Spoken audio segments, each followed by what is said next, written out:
Kings and an Early Republic. Chapter 5. Kingdoms, Kings and an Early Republic. Election Day. Shankaran woke up to see his grandparents all ready to go and vote. They wanted to be the first to reach the polling booth. Why? Shankaran wanted to know. Were they so excited? Somewhat impatiently, his grandfather explained. We can choose our own rule. Why? Shankaran wanted to know. Were they so excited? Somewhat impatiently, his grandfather explained. We can choose our own rulers today. How some men became rulers. Choosing leaders or rulers by voting is something that has become common during the last 50 years or so. How did men become rulers in the past? Some of the Rajas we read about in Chapter 4 were probably chosen by the Jana, the people. But, around 3000 years ago, we find some changes taking place in the ways in which Rajas were chosen. Some men now became recognized as Rajas by performing very big sacrifices. The Ashwamedha or horse sacrifice was one such ritual. A horse was let loose to wander freely and it was guarded by the Raja's men. If the horse wandered into the kingdoms of other Rajas and they stopped it, they had to fight. If they allowed the horse to pass, it meant that they accepted that the Raja who wanted to perform the sacrifice was stronger than them. These Rajas were then invited to the sacrifice, which was performed by specially trained priests, who were rewarded with gifts. The Raja who organized the sacrifice was recognized as being very powerful, and all those who came brought gifts for him. The Raja was a central figure in these rituals. He often had a special seat, a throne or a tiger skin. His charioteer, who was his companion in the battlefield and witnessed his exploits, chanted tales of his glory. His relatives, especially his wives and sons, had to perform a variety of minor rituals. The other Rajas were simply spectators who had to sit and watch the performance of the sacrifice.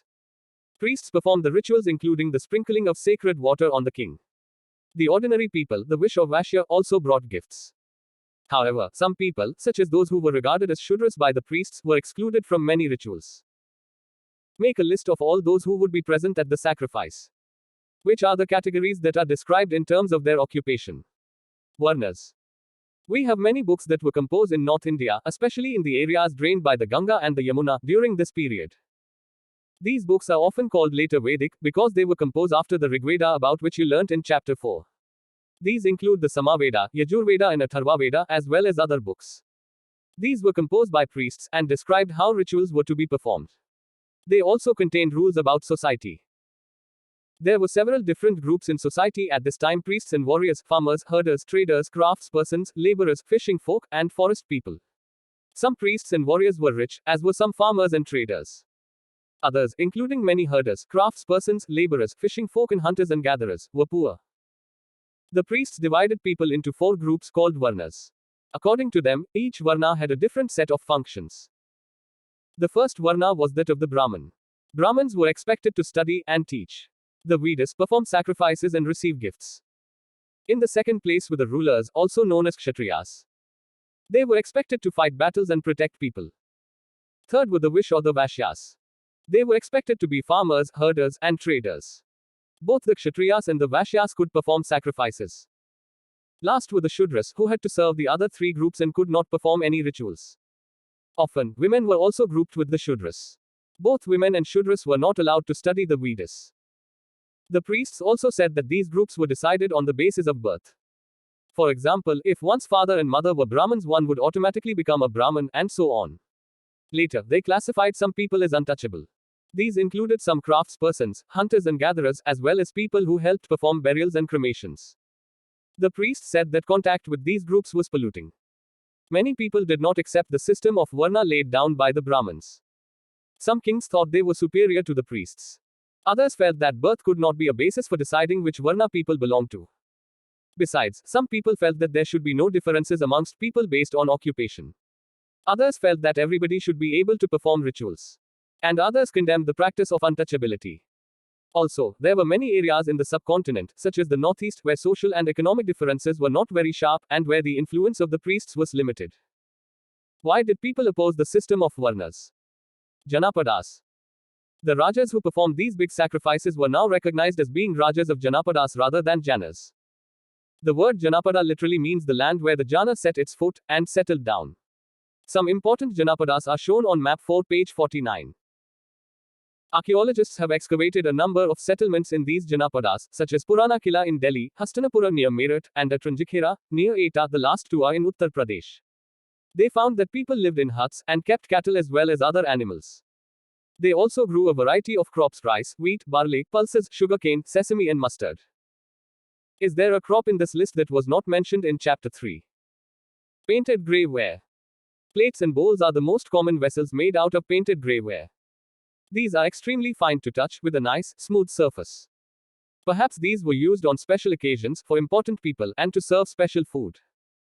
They made earthen pots. Some of these were grey in color, others were red. One special type of pottery found at these sites is known as painted grey ware. As is obvious from the name, these grey pots had painted designs, usually simple lines and geometric patterns. Mahajanapadas. About 2500 years ago, some Janapadas became more important than others, and were known as Mahajanapadas. Some of these are shown on map 4. Most Mahajanapadas had a capital city, many of these were fortified. This means that huge walls of wood, brick or stone were built around them. Map 4.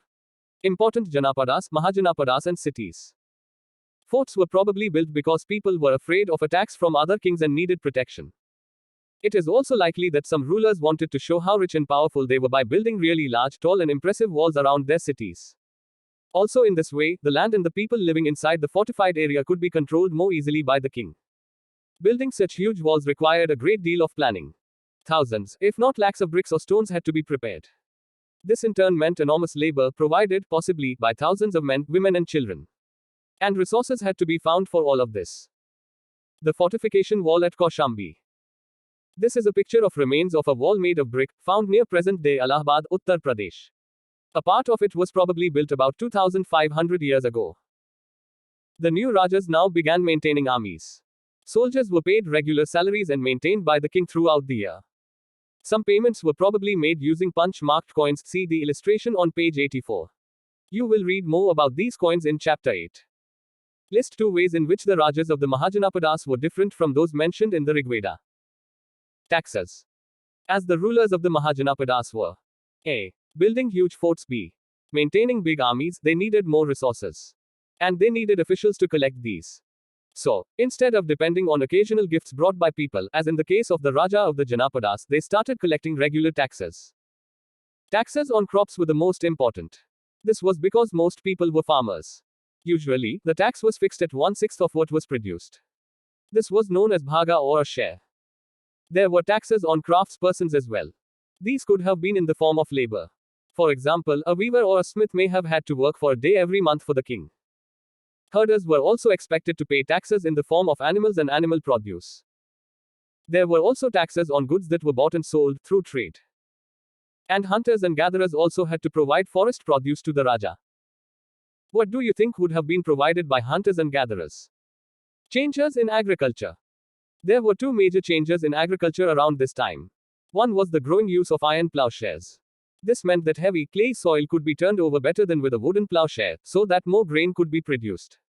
Second, people began transplanting paddy. This meant that instead of scattering seed on the ground, from which plants would sprout, saplings were grown and then planted in the fields. This led to increased production, as many more plants survived. However, it was back-breaking work. Generally, slave men and women, dasas and dasi, and landless agricultural laborers cum mikaras, had to do this work. Can you think why kings would encourage these changes? A closer look. A. Magadha. Find Magadha on map 4, page 49. Magadha became the most important Mahajanapada in about 200 years. Many rivers such as the Ganga and Sun flowed through Magadha. This was important for A. Transport, B. Water supplies, C. Making the land fertile. Parts of Magadha were forested. Elephants, which lived in the forest, could be captured and trained for the army. Forests also provided wood for building houses, carts and chariots. Besides, there were iron ore mines in the region that could be tapped to make strong tools and weapons. Magadha had two very powerful rulers, Bimbisara and Ajat Situ, who used all possible means to conquer other Janapadas. Mahapadma Nanda was another important ruler.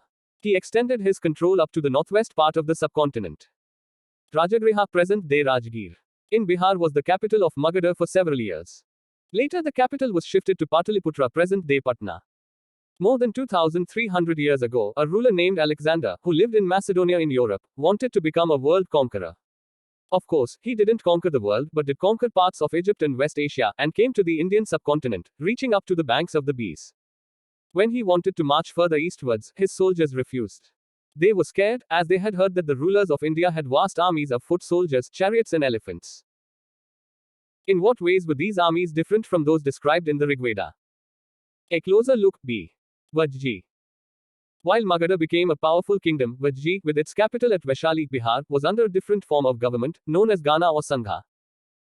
In a Gana or a Sangha there were not one, but many rulers. Sometimes, even when thousands of men ruled together, each one was known as a Raja. These Rajas performed rituals together. They also met in assemblies, and decided what had to be done and how, through discussion and debate. For example, if they were attacked by an enemy, they met to discuss what should be done to meet the threat. However, women, Disas and Kamakaras could not participate in these assemblies. Both the Buddha and Mahavira, about whom you will read in Chapter 6, belonged to Ganas or Sanghas. Some of the most vivid descriptions of life in the Sanghas can be found in Buddhist books. Gana is used for a group that has many members. Sangha means organization or association. This is an account of the Vaajis from the Digha Nikaya, a famous Buddhist book, which contains some of the speeches of the Buddha. These were written down about 2300 years ago. Ajat Situ and the Vaajis. Ajat Situ wanted to attack the Vaajis. He sent his minister named Vasikara to the Buddha to get his advice on the matter. The Buddha asked whether the Vaajis met frequently, in full assemblies. When he heard that they did, he replied that the Vaajis would continue to prosper as long as they held full and frequent public assemblies. They met and acted together. They followed established rules. They respected, supported, and listened to elders. Vaajji women were not held by force or captured. Chatyas, local shrines, were maintained in both towns and villages. Wise saints who followed different beliefs were respected and allowed to enter and leave the country freely. In what ways was the Vaajji Sangha different from the other Mahajanapadas? Try and list at least 3 differences. Rajas of powerful kingdoms tried to conquer the Sanghas. Nevertheless, these lasted for a very long time, till about 1500 years ago, when the last of the Ganas or Sanghas were conquered by the Gupta rulers, about whom you will read in Chapter 10. Elsewhere. Find Greece and Athens in your atlas. Around 2500 years ago, the people of Athens set up a form of government, which was called a democracy, which lasted for about 200 years. All free men over the age of 30 were recognized as full citizens. There was an assembly that met at least 40 times a year to decide on important matters. All citizens could attend these meetings. Appointments for many positions were made through lottery. All those who wanted to be chosen gave in their names, and then some were selected through lottery. Citizens were expected to serve in the army and the navy. However, women were not considered citizens. Also, many foreigners who lived and worked in Athens as merchants and craftspersons did not have rights as citizens. Besides, there were several thousand slaves in Athens, who worked in mines, fields, households, and workshops. They too were not treated as citizens. Do you think this was a true democracy? Keywords: Raja, Ashwamedha, Varna, Janapada, Mahajanapada, Fortification, Army, Tax, Transplantation, Gana or Sangha democracy. Some important dates: New kinds of Rajas, about 3000 years ago. Mahajanapadas, about 2500 years ago. Alexander's invasion, composition of the Digha Nikaya, about 2300 years ago. End of Theganisosanghas, about 1500 years ago. Imagine you are peeping through a crack in the walls of the assembly of Vaishali, where a meeting is in progress to discuss ways to deal with an attack by the king of Magadha. Describe what you might hear. Let's recall. 1. State whether true or false. A. Rajas who let the Ashwamedha horse pass through their lands were invited to the sacrifice. B. The charioteer sprinkled sacred water on the king. C. Archaeologists have found palaces in the settlements of the Janapadas. D. Pots to store grain were made out of painted grey ware. A. Many cities in Mahajanapadas were fortified. 2. Fill in the chart given below with the terms: hunter-gatherers, farmers, traders, craftspersons, herders. 3. Who were the groups who could not participate in the assemblies of the Ganas? Let's discuss. 4. Why did the Rajas of Mahajanapadas build forts? 5. In what ways are present-day elections different from the ways in which rulers were chosen in Janapadas? Let's do. 6. Were there any Janapadas in your state? If yes, name them. If not, name the Janapadas that would have been the closest to your state, and mention whether they were to the east, west, north, or south. 7. Find out whether any of the groups mentioned in answer 2 pay taxes today. 8. Find out whether the groups mentioned in answer 3 have voting rights at present.